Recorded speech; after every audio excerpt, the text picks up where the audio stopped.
제목은 구원받은 신앙이다. 다시 말해서 오늘 말씀은요, 성경 공부나 강해를 해야 들을 말씀인데, 제가 오늘은 요약해서 여러분들에게 요약적인 말씀을 전해드리겠습니다. 예수님께서 바리새인들을 칭찬을 많이 하셨어요. 유대인들은 여러분들이 아는 대로 하나님의 택함받은 민족 아니에요? 거기다가 유대인들에게는 율법이 있습니다. 그 당시에 세상 사람들은 율법도 없었어요. 시간도 없었어요. 그러니까 아침에 일어나서 해 뜨면 아침인가 보다. 또 낮에 해가 뜨겁다 하면 점심인가 보다. 이렇게 살았어요. 시간을 몰라서. 그리고 나이 먹는 것도 몰라서 어떤 사람은 10년이 흘렀는데 20년 흘렀다고 그러고 30년 사는 사람이 자기는 50살이라고. 왜 그러냐면 그때는 시계가 없고 달력이 없어서 시간 측정을 못했어요. 그럴 때 율법을 주신 하나님. 그리고 거기다가 자기들 민족에서 예수님이 탄생하셨잖아요. 그러니까 유대인만큼 우월적인 민족이 없습니다. 그리고 또 예수님께서 신앙생활 잘하던 그들을 불러서 뭐라고 그랬습니까? 너희들이 천국 가려면은 바리새인만큼 믿어야 된다. 천국 들어가는 표준으로 누구를 지적했어요? 유대인들을 지적한 거예요. 그토록 유대인들에게는 우월한 신앙을 가지고 있었고 하나님의 사랑받는 민족이요 주님의 칭찬받는 그런 족속이었습니다. 그럼에도 불구하고 선택받은 유대인들은 혹독한 책망과 지옥의 자식이라는 저주까지 받았다 얘기해요. 마태복음 23장 33절에 보니까 그럼에도 불구하고 선택받은 유대인들이 어떤 저주를 받느냐. 뱀들아 독사의 새끼들아 너희가 어찌 지옥의 판결을 피하겠느냐. 신앙생활을 그렇게 잘하고 선택받은 민족이고 거기다가 율법까지 가지고 있고 할례까지 받은 그들이 왜 그러한 책망을 받게 되었는가.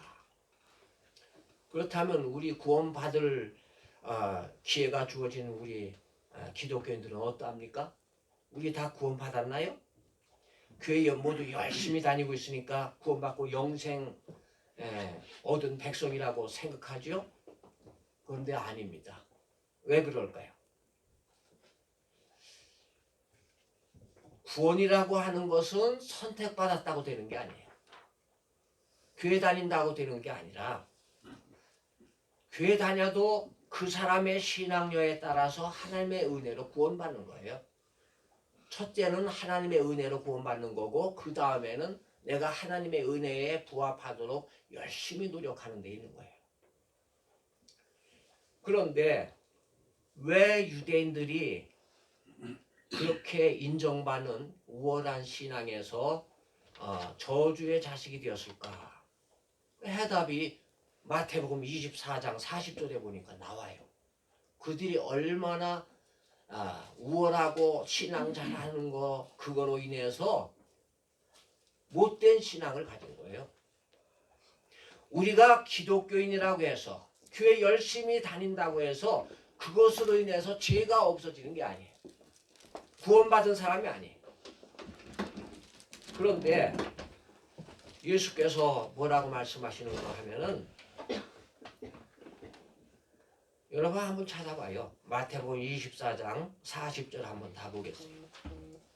그때에 두 사람이 밭에 있어요. 그런데 한 사람은 데려가고 휴교됐다는 얘기예요. 한 사람은 버려둠을 당할 것이요. 그랬어요. 41절에도 보니까 두 여자가 맷돌질을 하는데 똑같은 여자가 한 집에서 맷돌질하고 있어요. 맷돌질 옛날에 봤죠? 둘이 이렇게 붙잡고 이렇게 돌린단 말이에요.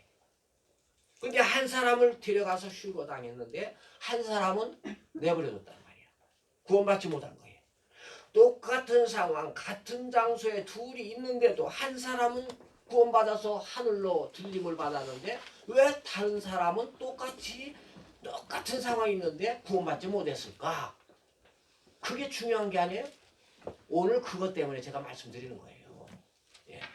강해를 해야 되고 아니면 성경 공부를 오랫동안 해야 구원의 원리를 알아. 아, 그래서 이랬구나 하는 건데 그럴 기회가 없잖아요. 저는 이제 은퇴해가지고 이제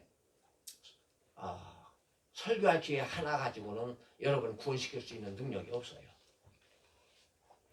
왜 그런 현상이 나타나게 되는가? 이유가 무엇인가? 마태복음 23장에 보니까 유대인들은 구원받지 못한 이유가 잘못된 신앙을 가졌다 하는 것이 나타나고 있어요. 한 교회 열심히 다녀도 어떤 신자는 구원받고요. 어떤 신자는 구원받지 못해요.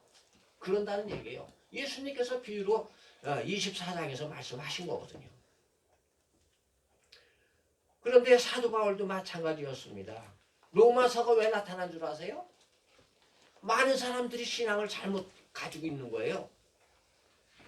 초대교회 당시에 보니까 복음의 말씀을 잘못 이해하거나 때로는 이단들이 나타나서 하나님의 말씀을 잘못 전한단 말이에요. 그들이 열심히 없었던 게 아니에요. 열심히 있는데 잘못된 신앙을 가졌던 거예요. 그래서 사도 바울은 이런 점을 생각하고 무척 고민하다가 사도 바울만큼은 구약 성경을 해석자라는 분 없어요. 기가 막힌 분이에요. 그래서 구약 성경의 말씀을 다 떼어다가 로마서를 쓴 겁니다. 로마서 성경 보면은 구약 성경을 인용을 많이 했잖아요. 그러면서 로마 교인만큼은 좀 제발 바르게 믿어라. 왜? 그 당시에 로마는 미국처럼 강대국이었어요. 가장 큰 나라였어요. 그렇기 때문에 그 민족들이 성경 말씀 잘못 이해하고 잘못 깨닫게 되면 다 좀 멸망당하는 거 아니에요? 그래서 사도 바울이 오늘 저는 로마서 2장부터 시작했지만은 1장부터 보면 기가 막혀요. 그렇잖아요? 다 책망하잖아요. 사도 바울이 그렇게 책망했어요. 자, 잘못되고 있는 것이 뭔가? 제가 이제 먼저 몇 가지만 여기서 한번 오늘 뭐 강해가 아니라고 그랬죠? 강해하려면 한 절 한 절 이렇게 해석하면서 나가야 되는데 그렇게 못하고 몇 가지만 여러분 호기심 되는 거 한번 좀 말씀드릴 거예요. 자, 율법과 계명은 어떻게 달라요? 그 틀리죠. 뭐 율법은 구약 때 있는 거, 계명은 예수님께서 오시고 나서 있는 거. 맞아요. 그런데 뭐가 틀릴까요? 그래서 많은 사람들은 율법은 지키지 않아도 된다. 폐해 줬으니까 이제 안 지켜도 돼요. 이제 우리는 계명만 지키면 됩니다. 그런데 그건 모르는 사람들 얘기예요. 주님은 뭐라고 그랬어요? 마태복음 5장 17절 한번 찾아봐요. 마태복음 5장 17절에 보니까 내가 율법이나 선지자를 폐하러 온 줄로 생각하지 말라. 폐하러 온 것이 아니요 완전하게 하려 함이라. 1점이라도 없어지지 아니하리라 했어요. 아니 율법이 폐하여졌다는데 예수님께서는 없어지지 아니하리라고 얘기했어요. 그러면 누구 말씀이 맞는 거죠? 주님 말씀이 맞는 거죠. 율법이 폐하여졌다는 얘기는 초대교회 당시에 많은 사람들이 율법 때문에 예수를 안 믿는다 그러니까 일단 율법은 접어두고 한 뜻이에요. 율법이나 계명은 똑같은 겁니다. 뭐냐? 그 얘기 뭔가 하면은 율법을 지키라고 했더니 자꾸만 어렵다고 그래가지고 그걸 안 지키고 범하는 거예요.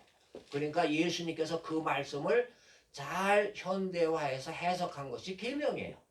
그러니까 율법이나 계명은 한 얼굴이에요. 한 몸이에요.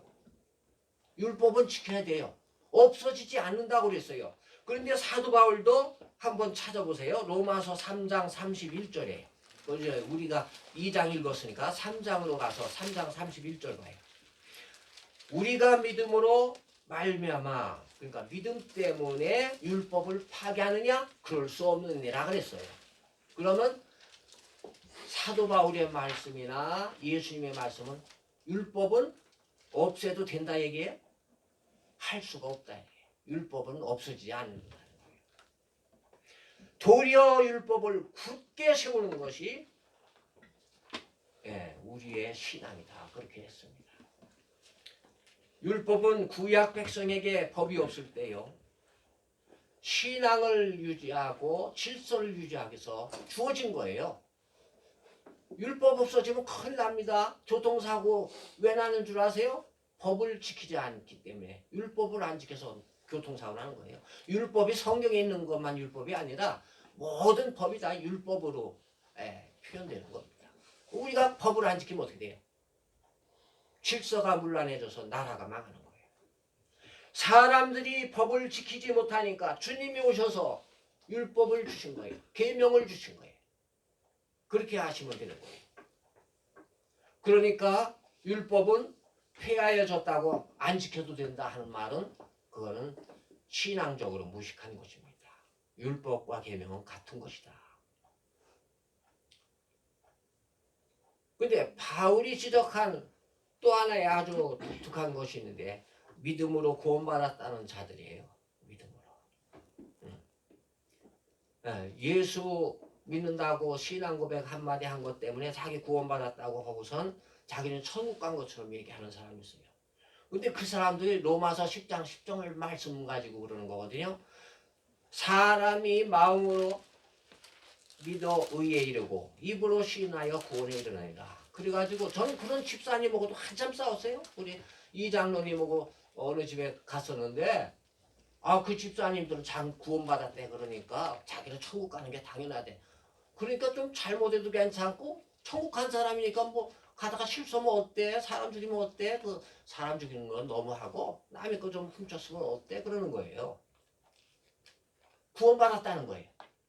왜? 당신이 어떻게 해서 구원받았어요? 그러니까 제가 입으로 시인했거든요. 믿겠다고 시인했거든요. 그러니까 저 구원받았어요. 전 천국 갑니다.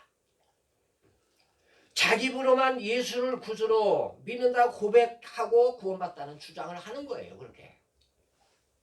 그런데 지금 로마서 10장 10절 말씀을 우리가요 읽어도 잘 해석을 못해서 그래요. 여러분.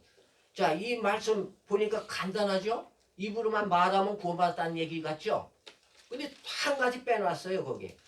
사람이 마음으로 믿어 의에 이르고라는 말은 빼놓고 얘기한 거예요. 그럼 무슨 얘기예요?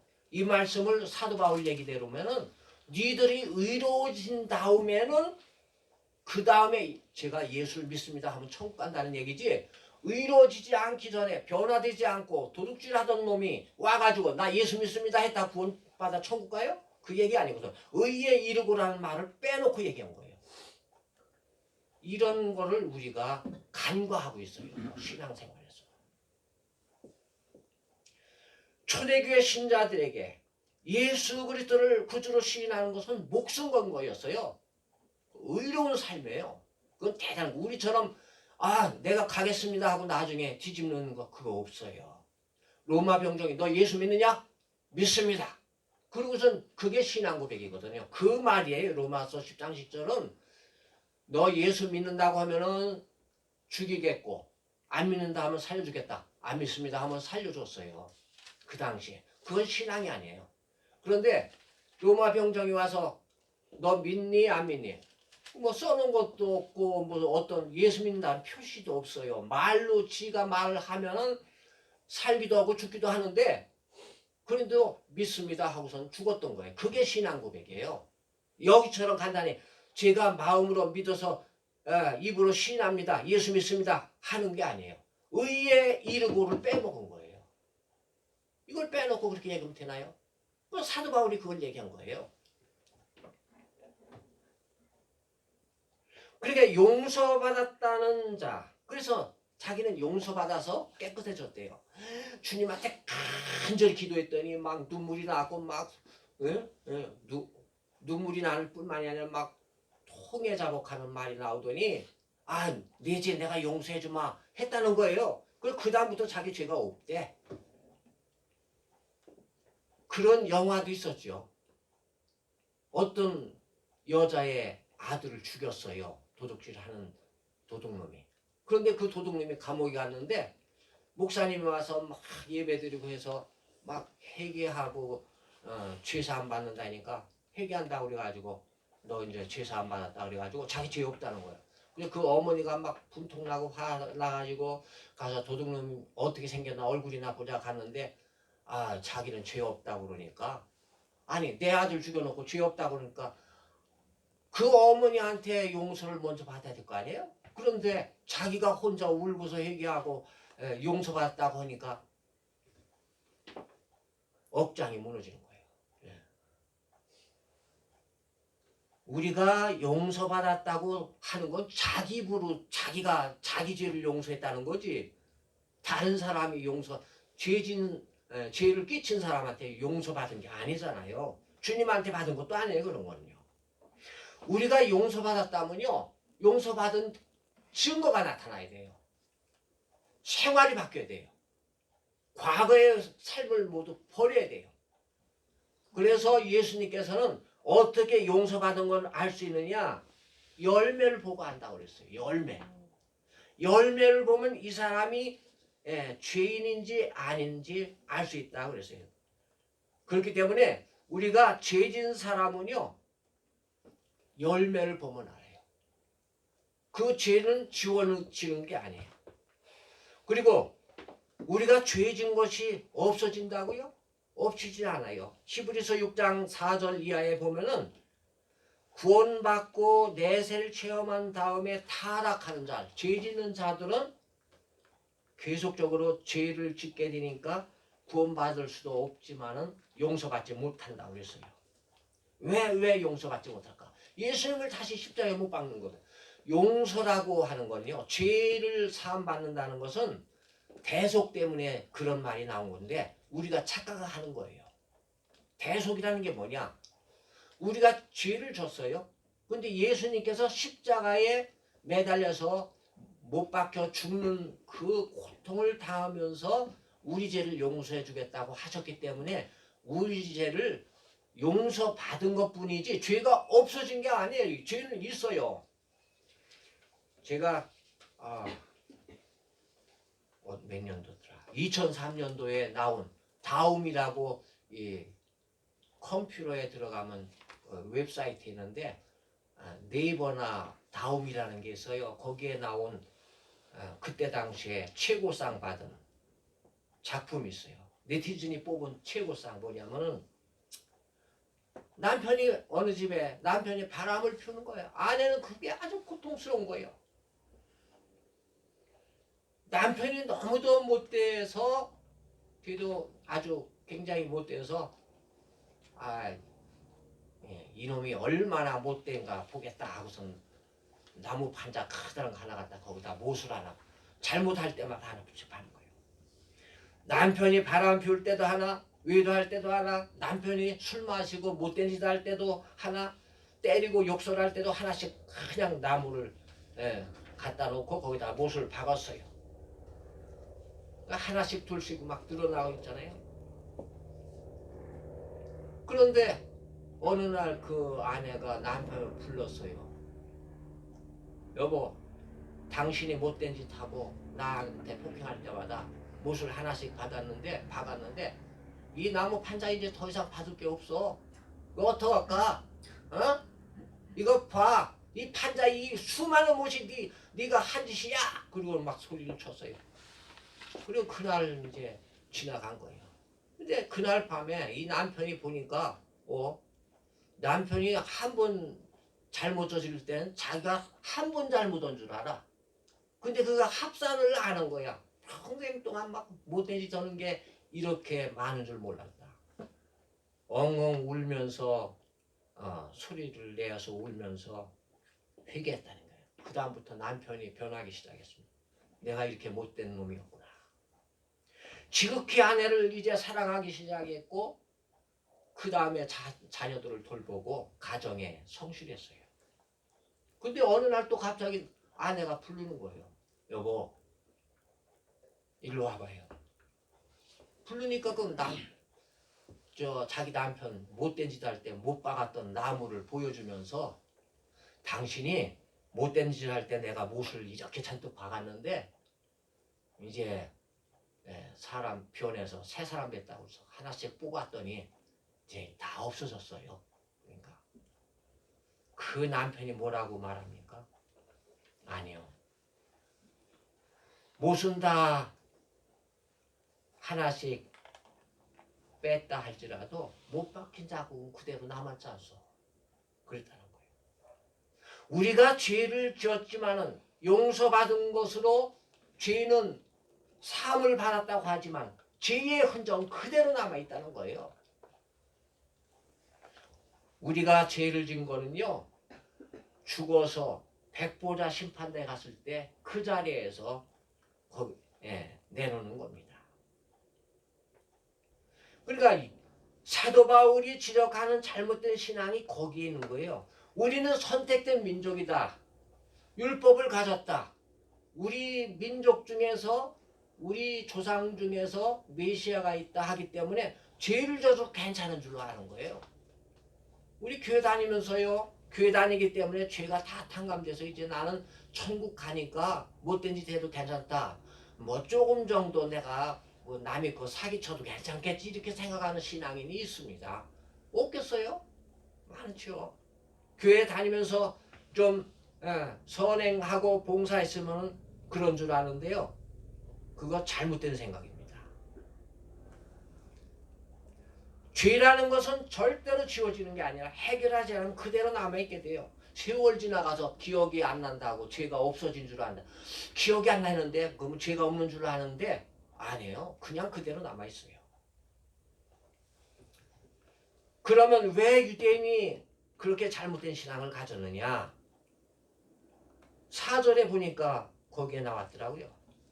오늘 보면 로마서 2장 4절 보니까 유대인들은 하나님께서요 회개하도록 용납하시고 참으시고 기다리시는 거를 자기들이 죄 없는 줄 알고 내가 잘못을 저지르면 하나님께서 벌을 내리셔야 되는데 벌 안 주잖아요. 내가 못된 짓 했는데도 잘 먹고 잘 살거든. 하나님께서 나의 죄를 다 용서해주고 계시구나 생각하고 못된 짓을 저지른 겁니다. 그 4절의 말씀이 그 말씀이에요. 여러분들은 그 말씀 보면 무슨 말씀인지 모르죠. 해석을 못하니까. 네? 유대인들은 자기들이 하나님으로부터 특권 받았으니까 택함받은 성민이 됐고 그리고 율법까지 받았으니까 그 율법에 의해서 이방민족, 이방인만 심판받는 거지 우리는 심판받는 게 아니야. 그리고 우리 조상 중에 예수님이 계셔. 구원받았어 우리. 그러고선 못된 짓 하는 거예요. 해갈 필요가 없다고 생각하는 거예요. 근데 죄에 대한 심판은 어떻게 하느냐. 죄를 처리하는 원리가 두 가지가 있어요. 법이 있을 때와 없을 때. 있을 때. 왜 그런 말씀을 드리냐면은 자 보세요. 법이 언제부터 나왔냐면 율법은 모세 때부터 나왔죠. 출애굽할 때부터 나와요. 그럼 창세기 때는 법이 없었어요. 죄를 져도 살인죄가 적용 안 됐어. 아이고 카인이 그냥 돌을 집어던져서 동생을 죽였는데도 하나님께서 내버려 두셨잖아요. 법이 없으니까. 그러면 죄가 되겠습니까? 안 되겠습니까? 카인이 동생을 죽였어요. 돌로. 그 죄야 죄 아니에요. 율법이 없으니까 죄가 아니잖아요. 그런데 율법이 없을 때 죄는 어떻게 정했고 율법이 나타나고 나서는 율법으로 죄가 나타나는데 어떻게 된 거냐. 창세기 4장 8절에 가인이 살인했죠. 근데 죄인이 아니었느냐? 죄인이에요. 그때 법은 다른 방법으로 적용을 했다 하는 것을 제가 지적을 하겠습니다.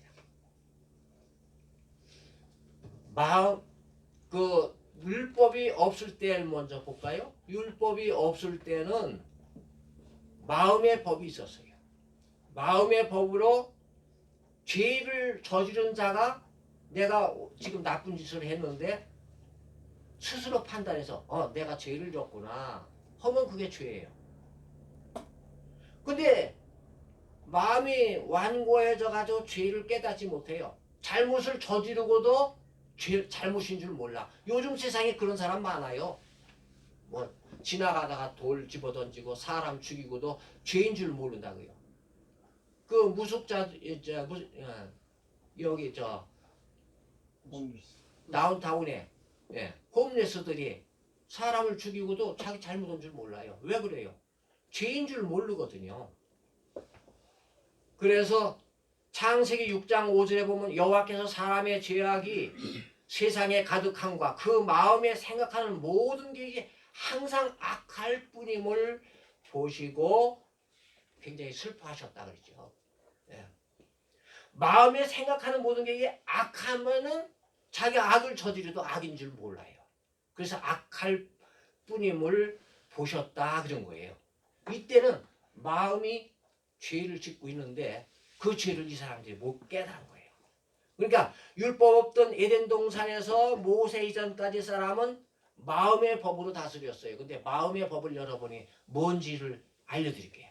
자, 법이 없는 나라 가도요. 이 마음의 법 세 가지가 적용이 됩니다. 첫째는 양심이에요. 양심이라는 것은 내가 무엇을 하고서 내가 잘못한 거 아니야? 이렇게 생각하면 이게 죄를 진 거예요. 내 마음에 꺼리끼는 거가 있는 게 이게 양심입니다. 양심이라는 것은 각자가 가진 도덕적인 판단이 양심이에요. 그러면은 그건 죄진 거예요. 내가 좀 내가 넘어온 것 같은데 하면은 그 잘못한 거예요. 가서 용서 빌어야 돼. 잘못했다고 해야 돼. 둘째로는 뭐냐? 마음의 법이 고수하는 거예요. 옆에 사람이 저 사람이 돌 던져서 유리 깨쳤는데 저 잘못한 건데 하면은 나는 깨쳤어도 뭐 뻔뻔하게 죄 없는 줄 알지만 옆에 사람이 너 저거 깨잖아 물어줘 하면 그게 죄예요. 그렇죠? 나는 몰랐는데 옆에 사람이 너 잘못한 거야 하면은 그게 죄예요. 정죄된 거예요. 셋째는 우리 현대 기독교인도 마찬가지인데 거짓말하거나 핑계하거나 변명하는 건 다 죄입니다. 이게 죄예요. 이게 마음의 법이에요. 내가 저 차가 밀려서 못 하는데요. 차가 밀린 거는 변명이에요. 자기가 잘못한 겁니다. 그래서 율법이 없을 때는 양심으로 고소로 거짓말이나 핑계하는 것 그런 변명이 죄로 정해졌다. 그건 용납될 수 없는 게 우리 기독교인들은요 변명하면 안 돼요. 그냥 잘못했습니다 하면 끝이에요. 그걸 가지고 뭐 자기 죄 아닌 것처럼 이거 어떻게 해서 안 됐습니다 이렇게 말하면 안 되는 거고. 그러니까 구약 시대의 행위는 죄에 안 짓기 위해서 법을 어기지 않기 위해서 선행을 했지만은 신약 시대의 행위는 뭐냐? 구원 받았으니까 선행을 하는 거예요. 구원 받은 자의 행동이 그렇게 나타나는 거예요. 그래서 예수님께서는 빛과 소금의 삶을 살아라 이렇게 얘기한 겁니다. 시간이 너무 많이 갔잖아요. 이거 하나 가지고 한 절 가지고도 이게 지금 전진하지 못하고 있는데 결론을 말씀드릴게요. 2절 말씀 보면 왜 유대인들이 구원받지 못했는가? 2절에 나와요. 로마서 2장 2절 마음이 완고하여 죄를 회개하지 않아서 구원받지 못한 거다. 그래서 그 사람들 지옥의 자식이 된 거예요. 예수님한테 저주받은 거예요. 9절 말씀 보면 악을 행하는 자에게 하나님께서 어떻게 반응하시느냐 그랬어요. 근데 각 사람의 영의 환난과 근심, 환난과 마음의 고통으로 곤고와 어려움을 주신다. 환난, 곤고 이런 건 근심, 환난은 근심과 재난이고 곤고는 어려움과 피곤함과 스트레스를 주는 거거든요. 스트레스 받는다? 그럼 네가 뭘 죄를 졌구나 그러는 거예요. 10절 선을 행하는 자에게 주시는 복은 어떠한가? 선을 행했어요. 그러면 하나님께서 존귀와 평강을 복으로 주신다 그랬어요. 그래서 우리는 선하게 살아야 돼요. 남한테 선행하면은 복을 받는 거예요. 그게 복 받은 거예요. 그래서 하나님 앞에서는 율법을 듣는 자가 의인이 아니요 율법을 행하는 자가 의롭다 하심을 얻느니라. 아까 저 신앙 고백 때 나왔죠. 마음으로 믿어 의에 이르고 신앙 고백하면서 저는 예수를 믿습니다 하면은 그게 구원받은 거라고. 의도 행하지 않고 입으로만 얘기했을 때는 구원받는 게 아닙니다. 그리고 16절의 말씀 보면은 하나님께서 마지막 날에 행하시는 게 뭐냐 이거를 알아야 돼요. 우리가 눈으로 드러나는 거는 잘 지키는데 눈으로 안 드러나는 비밀스러운 것은 고백을 않고 용서를 안 받거든요. 근데 하나님께서 그 비밀스러운 것을 심판하신다 그랬습니다. 그러니까 교회 다니면은 열심히 다니면은 죄가 저절로 없어지고 심판받을 대상에서 죄된다 하는 것은 착각이다는 거예요. 죄는 교회 다니건 안 다니건 다 용서함을 받을 수 있어야 됩니다. 그리고 주님께서 심판하실 때는 오늘 말씀도 그랬지만은 누구 먼저 심판한다? 믿는 자, 유대인, 그 다음에는 헬라인에게, 이방인에게 이렇게 말씀을 해요. 왜 유대인들부터 심판하신다고 그럴까? 신약으로 말한다면 하나님께서 심판하실 때는 구원받은 자부터 심판하세요. 왜냐하면 구원받은 자가 한 사람 한 사람 자꾸만 사탄한테 넘어가니까 보호하기 위해서 먼저 구원받은 자를 천국으로 불리기 위해서 먼저 구원받은 자들부터 심판하시는 거예요. 그리고 구원받지 못한 자는 마지막에는 파멸해서 없애버리느라고 마지막에 하시는 거예요. 그래서 오늘 본문 말씀도 유대인에게요 그 다음은 헬라인에게라 하는 말이 그렇게 해서 나온 겁니다.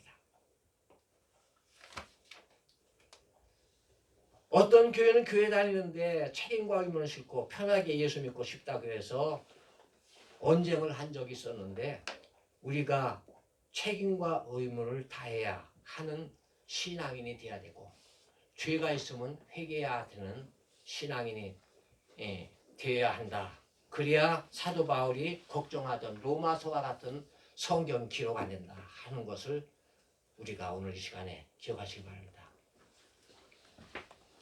우리 다 함께 묵상 기도하시고 신앙 고백 하시겠습니다.